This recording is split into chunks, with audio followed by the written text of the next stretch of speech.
Breaking news, Mike Jeffries, formerly of Abercrombie and Fitch, just got charged today for being stuck in some traffic. Let's go to the chart. So there's a lot of names you're going to know on this chart, and maybe some you don't, but let's start with one you might not know, and that's Les Wexner. So Les Wexner had a problem. You know that guy? Anyways, so Les Wexner started the limited brands. That's L Brands for short. And L Brands is an ownership of Abercrombie and Fitch. Also owns Victoria's Secret. Remember, they just had a comeback this year. I wonder why. He also owns other brands like the Limited and Limited 2, who also recently had a comeback. Express, Bath and Body Works, Lane Bryant, Structure, which is a men's store, Henry Bendel, which is accessories, La Senza, which is a Canadian store, and Galen's, which sold to Dick's Sporting Goods. He also owns New Albany, Ohio, the whole town. But let's go back to Mike Jeffries. So he's being charged with being stuck in some traffic, and the things they describe about what Mike Jeffries was doing sounds a lot like what this guy was doing. So Mike Jeffries was going around literally the entire world and having casting couch situations with people who wanted to be models for Abercrombie and Fitch, which at this time from 1992 to 2014 was one of the most popular brands in the mall, which let's again remember that Les Wexner owned the mall. And of course, these young men wanted to be part of this sensation that they saw in malls all over the world. So they would go into these situations with Mike Jeffries in hotel rooms, and he would fly them to places like Long Island for parties at his house, things like that. So he's being charged today because of that. But that is very similar to what this guy did. He would go around saying that he was a model scout for Victoria's Secret, and he would want to have modeling casting situations, casting couch situations with prospective models that were all very young women. And for a while, this guy was power of attorney to this guy that, remember, owns all of this plus a town.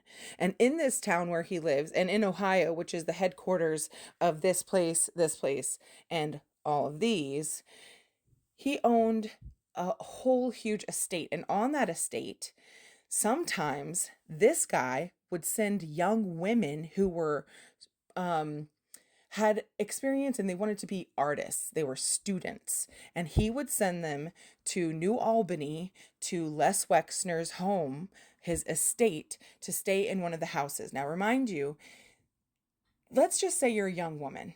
This rich guy sends you to New Albany to stay in this mansion on a sprawling estate.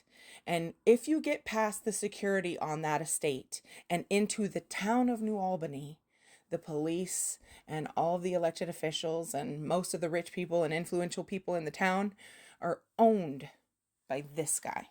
Okay? So this guy also, he does some donating. He has the Wexner Fellowship, Wexner Israel Fellowship Program. And this program shuttles people who are in the military in this place to Harvard.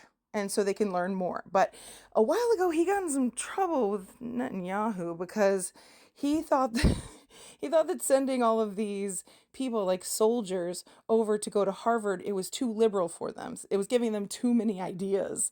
So they didn't like that he was helping these these soldiers go to Harvard. They were thinking too much. He also owns the Wexner Foundation, which funds the birthright trips to Israel that all young people have the birthright to go on. He pays for that. So all of these stores in the mall pay for that. And he does now have a friendship or connection relation to this guy. And everyone, well, most of the people who go through this program end up, if they go back to this place, they end up being government officials. Isn't that interesting? Anyways, so that's that chart if you want to get a good look at it. To anyone who thinks they can exploit and coerce others by using the so-called casting couch system, prepare to trade that couch for a bed in federal prison.